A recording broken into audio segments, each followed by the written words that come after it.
Well, hello and you're welcome to the Galway Races, Galway Plate and Galway Hurdle Weights feature.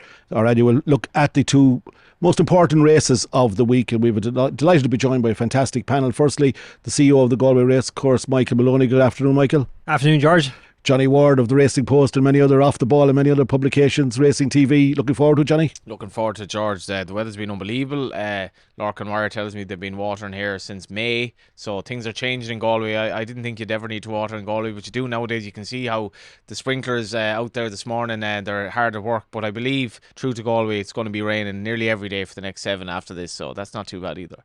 And for the first time joined by Evelyn Igrelia Shas TG Cahar. Evelyn, the fáilte rot an chláseo. Gur míle maith George sé ionintach bhreis an seáil is súil go mór leis. And Colin McHugh of Ladbrokes, the people we hope to be relieving of a few quid after this preview. Thanks, George. It's brilliant to be here, guys. Great to get a straight runner. Huge crowds, I'm sure, is coming, and obviously looking forward to it immensely. Evelyn, is an specialta seachtain na Rossi? Ó an specialta George, agus is stohí is seo seachtain a bhíonn chuile runne I bobbal na Rossi sú leis, agus go mór le ráh líon stohí nírá an atmosfér céan an seo ar nói nervhí sló beagán a bhblionn rihan ní aon den seo, agus bhí se sin crí chuile runne náíre a chum léana me cheappa go mena slóite duchretí ben atmosfér as, agus is fadal am hen go des an chéad Ross an seo dalún. Michael, as Evelyn says, she's looking forward to fantastic crowds here and a marvellous atmosphere. It's something you and your team are certainly looking forward to welcoming back the public and all of the public. Yeah, certainly, George. It's obviously been an interesting 2-3 years. I suppose we had this preview last year and we were here probably in the same spot a couple of yards to the other side of the presentation podium here, but in the background last year there was very little activity, and it's very different this year. You know, as Johnny mentioned, you can see 2 water machines in the background behind us, but also I suppose the build up in the enclosure is what I suppose brings the excitement back to the team here. A huge amount of work has happened over the last couple of weeks, and the facility is just coming together. I suppose we've really focused on improving the facility this year. We've a lot of new areas to on offer. I think COVID has probably changed our perspective in how we do things, and I suppose outdoors are more part and parcel of life these days, and I think people will see that when they come to Ballybrit this year.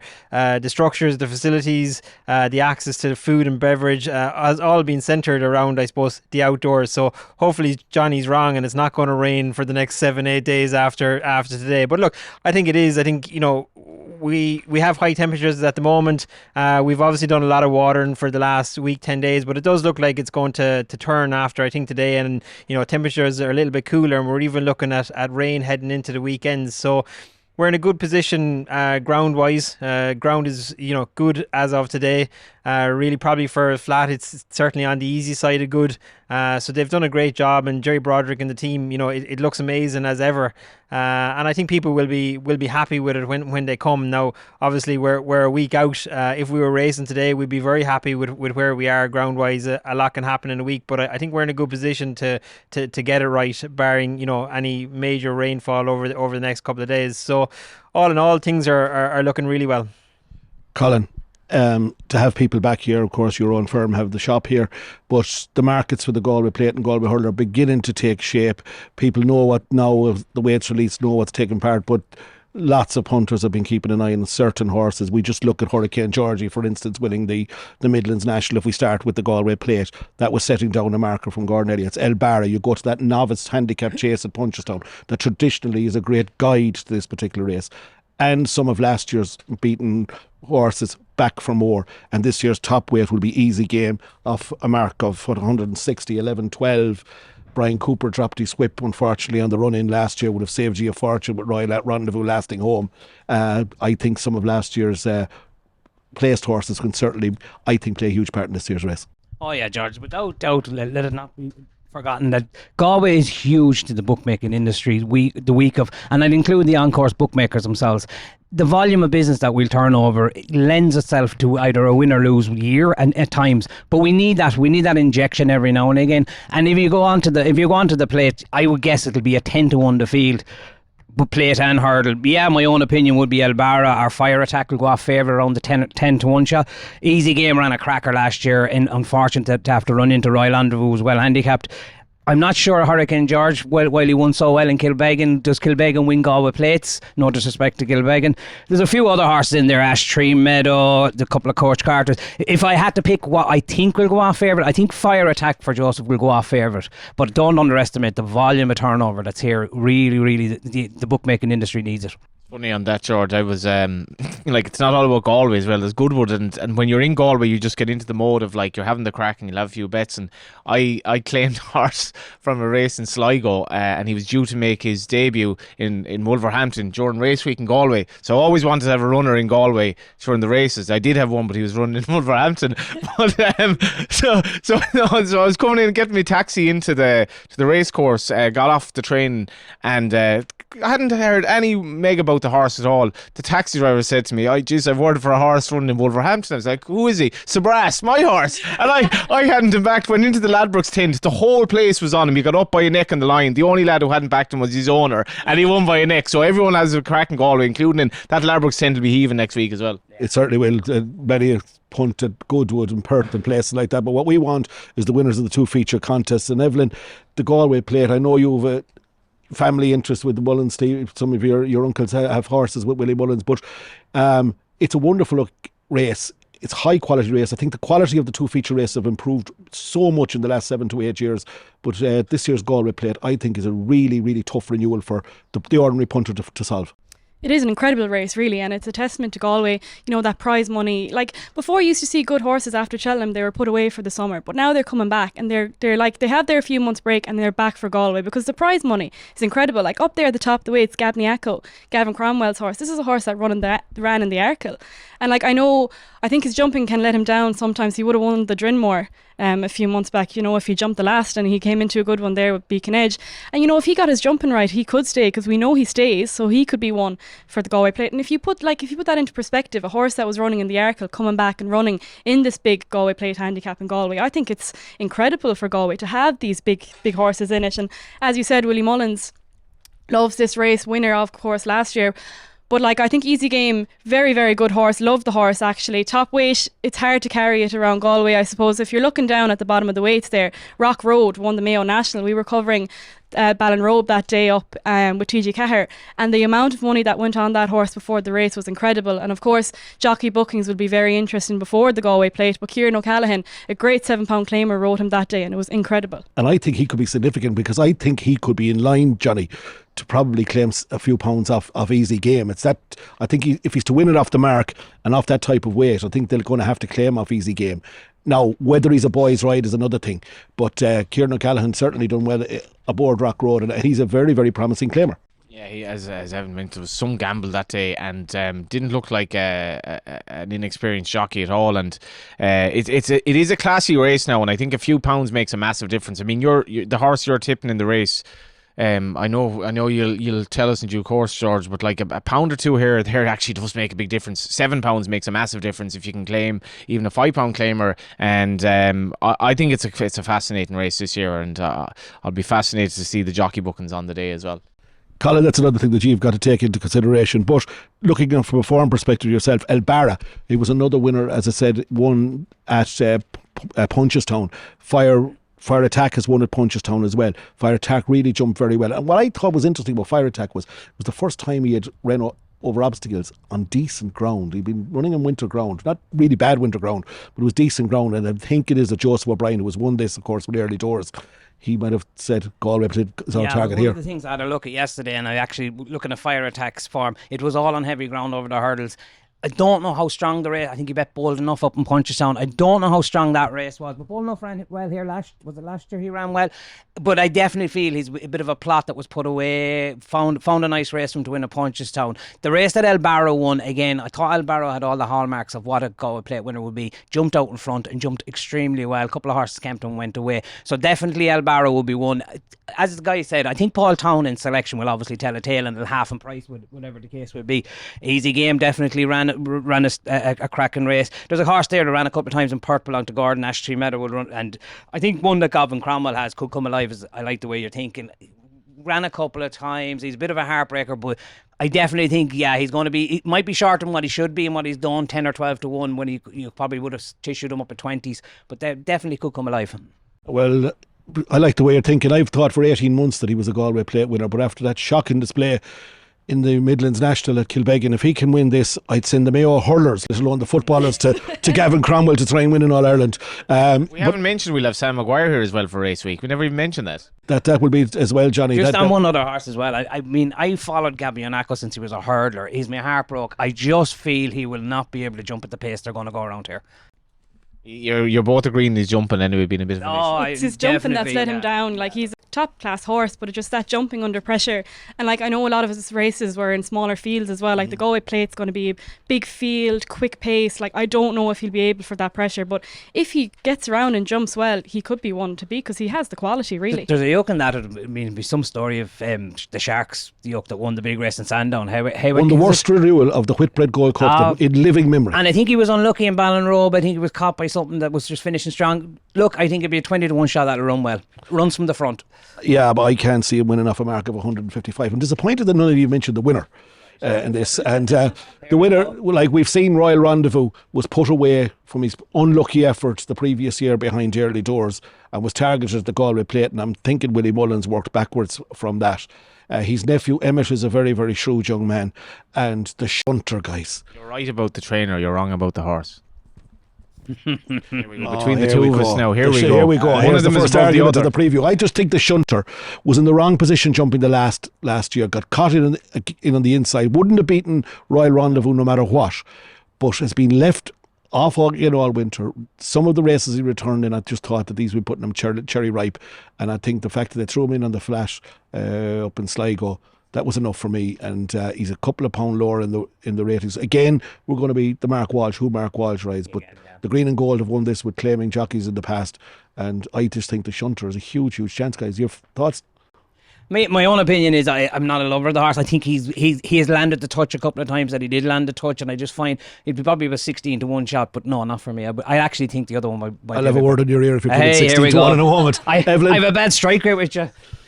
I'm very unlucky with the horse as well. I feel like anytime I back it comes in nowhere, and then sometimes I ignore him and he cruises up. So I have a love-hate relationship with the horse. I don't know if he's going to show up on as you said, jockey bookings is going to be incredibly noticeable as well, but I don't think so. I'm not sure. I could see him coming into the money, but I don't think he's the winner. Johnny, I think you probably are going to put up Cape Gentleman, then that be. I am. The case to Shunter is fairly obvious, because I do think like form in the race last year definitely matters. As you say, he's been laid out for the race. Brilliant bit of campaigning in terms of owning the horse by Paul Byrne, because if you go back to Cheltenham, they won the bonus for winning at Cheltenham, having won at Ayr. The more battle hurdle, I think, at Kelso. Yeah, at Kelso. It was a real typical Emmett Mullins sort of thinking outside the box that he's shown, obviously winning the national. It's a funny story. I was doing a podcast there in London a few weeks ago, and like hardly ever in London, and I had a couple of pints afterwards, and then I was like, I need to get on the tube here to make this plane, and I ended up having to bypass security to get to the plane because I was that late. But anyway, I got on the tube. Not like you to be late, John. I know.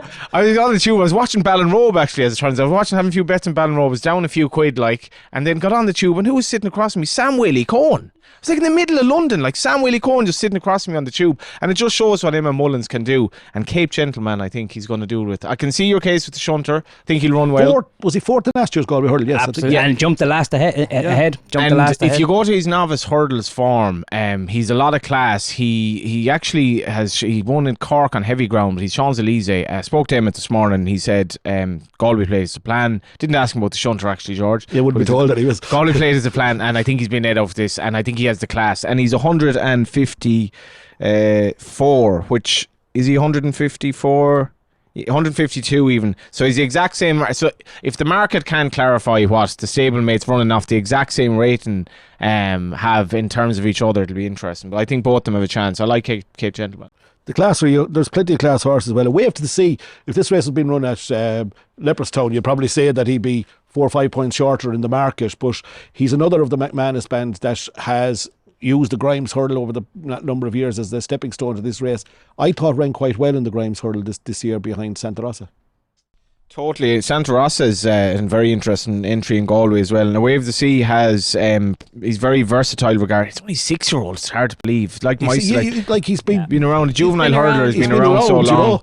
I remember he was procured to obviously run over hurdles, and he does stay quite well. I mean, at the other end of the spectrum, then you have Sam Crow, who ran in the race last year. Then was to run in the race on the Friday and was a non-runner. Did he run off 100? I think it's about 20 pounds. It's sad. It's actually sad to see when it is. Yeah, when he was running in Down Royal during Cheltenham, I remember. I thought, like, it's hard to believe how the star has fallen. But the lads likes a battle over dying as well. If these horses bounce back to their form, they're class acts on the day. You've only to go back to Clarkham, who nobody gave a snowball's chance in hell, and went off around here and made every inch of the running. If you get a freebie as well, I spoke to Eddie O'Leary this morning. I do think we do know who their main horse in the race is. I think he's very, very interesting runner as well.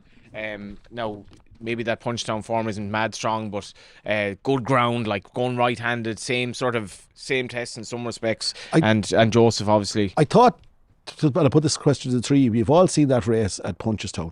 I just thought that when he jumped the second last, he put the race to bed, and they knew he had put it to bed, but it was the way he jumped the second last, right, just bang, here we go, fire him at it, jumped, went away, and won, I thought, with a lot more in hand than what was visually seen. And he's also relatively lightly raced, and they were worried about the ground that day because they thought he wanted softer ground, and he was thrived on it. So he's very interesting. I mind it to go for more lightly raced horses in races like this now, because I think if you don't have much in hand, you're not going to win it. No. Definitely an improving horse, and he will be the one that would fit that bill, Fire Attack, without doubt. Your view on you said earlier, Evelyn, that you liked Fire Attack, yeah? I do, yeah, and I think he's kind of aimed for this race, really, and I think Joseph will be coming with all guns blazing for this, and I think Fire Attack, I think he's the one to beat, really, in the race. Selections. Could well go off favourite. Selections, Yeah, Johnny? so. Cape Gentleman. Evelyn?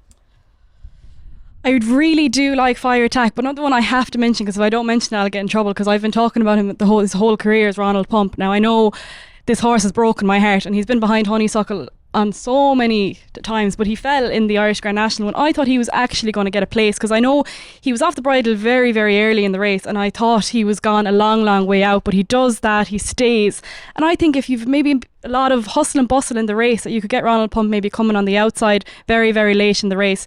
I had to say it because I've been following the horse his whole career, but I think Fire Attack might be the one to win, and then Ronald Pump maybe coming at a bigger price to get some each way money. Ronald Pump the same distance as the race at the Hatton's Grace at Fairyhouse when we shook up Honeysuckle. That could be Colin. Bookmaker's tip. Well, I don't know as a bookmaker's tip. I firmly believe that we could see a Royal Rendezvous and Fire Attack going off half the price, because we're saying it'll be Tens's Field. I think Royal Rendezvous would have 5-1 favourite, so I definitely think he could be the one for money. There's another yoke that ran well in Roscommon there. It won its maiden in Bustleton, I think at 14-6. Locally owned by Michael Burke. I definitely think it has a chance. I'd like to think that the Punchestown form, maybe because I'm talking through my pocket, I backed it in Punchestown with Elbara. I think if he gets that lead, no better man to just definitely win it is Willie. So Elbara, I think. When I was here in 78 or 79 when Shining Flame gave JP his first plate, I think this could be his 8th, but the shunter for me will do that. We're going to now move to the Guinness Hurl, and again, Michael, can I ask you, Guinness's, it's the longest running sponsorship, or the continuous sponsorship, certainly in Irish sport, and I think certainly at any race, it's wonderful to have Guinness back as sponsor again. Yeah, it is indeed. But I suppose before we get there, I listened to you chat about the Galway Plate there for the last few minutes, and I'm glad to say anybody watching this will be none the wiser, because I think you've managed to mention nearly every horse that's entered. We're only going on your instructions. But look, I suppose that's what the excitement is for us. And Evelyn mentioned the prize money, and that's what it is all about. We're so fortunate to get into the position by the support of, you mentioned Guinness a minute ago, but Tote on the Wednesday, we've €2.1 million in prize money on offer for the week over 53 races. I think one of the things we're most pleased with as well this year is the fact that minimum prize money stands at €17,000. So really that's phenomenal. I think. Yeah, it is a phenomenal place to be, and I think anybody that targets Galway, and we know so many people do, and they'd love to have a winner returning back into the parade ring in front of a big crowd, and it's nice that they're well rewarded for that. But yeah, Guinness, it's I think their 57th year sponsoring the Guinness Galway Hurdle. It's the longest running sports partnership in Europe, supposedly. So it's an amazing feat. They're not just here for the racing. They put so much into the racecourse in terms of the facility as well, and they've been a great partner to work with over the years. So that's the reason we have a Tote Galway Plate and a Guinness Galway hurdle valued at 270,000, and that's the reason that they keep the horses come back in, and we have the quality that we see in the races. So it's the best place for us to be, and hopefully that draws the crowd then as well. The thing about Galway as well, the Guinness tent behind us, like, people will fall in love in that tent now next week. He might give her a winner, she might give him a winner, and that's where a lot of the crack will be. Like, a lot of Galway is who you meet and the crack you have. It's certainly, and the Guinness, obviously. Obviously, and a wonderful partnership it is. The Guinness Galway hurl, though, Evelyn, has become a very classy race, I've thought, in the last 4 to 5 years. We've seen top weights. You see Sharjah winning it. We've seen Araman win it. And we've seen last year Saldier, a horse who was touted as a champion hurdler a couple of seasons previous, carrying top weight. It was a wonderful performance, an amateur to win it as well. And once again, Willie Mullins will supply the top weight this year. Again, it's a horse, after he cut through the county hurdle field a couple of seasons ago, we thought this was a champion hurdler, San Roy, in the making. Probably hasn't gone that way, but he's a deserving top weight, but is capable of carrying that weight as well. I think around about 11, 12, a mark of 153. Yeah, I think, as you said, though, the race is incredible. Like, the quality in the race is just, like, if you look down at the names, you've seen a lot of these horses running in top class races in Cheltenham, Aintree, Punchestown, and they're coming back for a Galway hurdle. I just think that's incredible, and you've seen that in the results in the last few years. You're not looking for something at bottom weight, you're looking at the top, because the quality comes at the top. And as you said, Patrick Mullins has ridden the winner 3 years, and like, I think one of Willie's there, you mentioned St. Roy, but one I like there up at the top as well is Echoes and Rain. I think I just like the horse. Again, she was behind Honeysuckle not that long ago. I think there was only a few lengths between them. And before that, last time out we seen him, she was second on the flat, and I think that was just kind of a prep run. I think she's really primed for this race. She has, though, ran in a couple of graded mares races, small fields, and looked, to say quirky, she's a dog, to say the least. Yeah. She's a dog. But would it be a fact that you're basing your thinking on, Evelyn, that the bigger field smuggle her somehow into the race could see a different Echoes and Rain? I think so. I really do think so. That I think in a big field that she might settle, she might come into herself. I know a lot of the races she was running in, those big graded, they were very small fields. I think the big field she might like that. Be very interesting to see what jockey will be on her. Very, very interesting to see if it's Patrick that will be on her. Up there at the top weights. Could be very interesting. Would he be able to do 4? I don't know. Be interesting. I really do like her, though. It's an intriguing opinion, Johnny. I think Patrick Mullins riding a 4th. She's not that big now. I asked him for a tip in the 2 mile amateur race on the Monday, and he said, "What do you want, like the lay of the week?" But conversely, he's never won that race. He just wins this every year now. It's me. I think I tipped. No, I will put an argument up here, Johnny, that the fact that they all carry top weight, but there's very little dead weight in the saddle as well. Absolutely, that is a fact. And they're class. The thing, like we a few of us tipped Saldier last year, but there wasn't a bean for him on the day. I couldn't get over it. I think he was 25s at one stage in the morning. I think SP at 18. But and he ended up winning well. Now he's done very little since, so maybe it was a bit of a fluke. But like San Roy, Durasso, who obviously I tipped him for the plate last year, he ran well. Echoes and Rain, as Evan said, is really good form. I don't trust her at all. I've backed her a few times. I think she finds nothing. And then you've like Ballyadam, who was a serious novice hurdler one time behind obviously very good horses. Felix Desgy, whose form I think ties in with our selection in the race, George. Santa Rossa is a very good mare as well. Brilliant Galway hurdle this year. It certainly is. Colin, you look at Willie Mullins, we talk about the top weights, but you also some of the classier elements down further. That Ors Peast ran in that novice hurdle at the Cheltenham Festival behind Love Envoi. Haya has run in that as well. They look to be two that will be prominent in the market, owned by Kenny Alexander and Joe Donnelly, great supporters of that yard and the game. And we have the 2019 hero, Tudor City, who will be running at the festival. You're still dining out in Galway on that, I'm still dining out, Johnny, on the day he landed the touch on the Friday evening. I remember that well as one of my favourite Galway moments. Got up by a neck under Fran Berry. Under Fran Berry, and then we had to listen to the stewards deliberating, but it was a bigger cheer after the stewards' inquiry. I actually watched it in a wine bar in Salt Hill, but I was in good company anyway, and I'd given it a good tip, so yeah. He's back again, Colin. Is he? I thought he was actually unlucky not to be closer last year than 5th after what happened at the home bend. But it's a great renewal. And for bookmakers, Zophanian, owned locally by Liam Mulryan, landed a right touch at Killarney last week, but has disappointed on a couple of runs at the festival in the past. Yeah, there's no denying it's one of the toughest races to win, more so I think than the Plate. A lot of luck in running, and as you were touching earlier, like Tudor City, Echoes and Rain, they're going to need some luck to try and come from the back. But having said that, Echoes and Rain I think will run in one of the earlier races and could go off sharp price favourite in one of the big handicaps.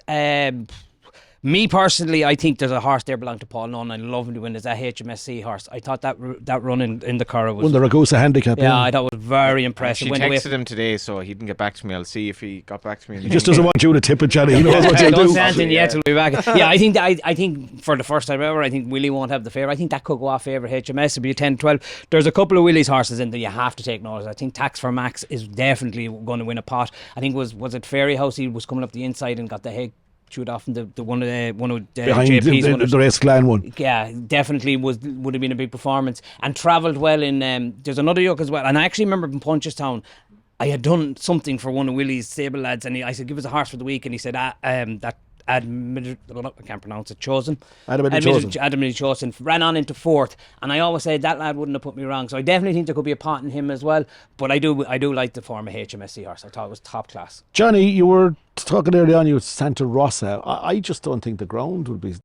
Yeah, she's a Jeremy horse. Would probably prefer. I mean, there's Gavin Cromwell's mare who's running in the Plate as well. Another Jeremy that I should have mentioned as Michael said, we more or less mentioned the whole field. If I might as well give her a mention as well, because I thought she did have a chance of some sort. If I can get her name, Jeremy's Flame. She actually would have the class get involved, but again, like Santa Rosa, might prefer a bit of ease in the ground. We have mentioned Zafani, and I was on to the owner's son actually, who's a tenant of mine, would you believe? And he said they might go for Friday. It's hard to believe that horse is only a 5-year-old. As you said, he came right back to form. But they emptied at the bottom of the hill in the amateur handicap. I backed him in the Fred Winter when Richard Johnson rode him. I thought he'd give him a lot to do, but he's running around Ballinrobe. Like, Galway should be okay for him in theory. My selection for the race is Tax for Max. I think he's only a 5-year-old. As you say, his handicap runs coming here are very good. He's a bit keen if they can get him to settle. 134, that gives you a lot of scope. He's an absolute shoo-in. I'm not saying that now, George. I'm leaving that to you. But make the case for him. I'm going to price him at 14s. I think that's gone.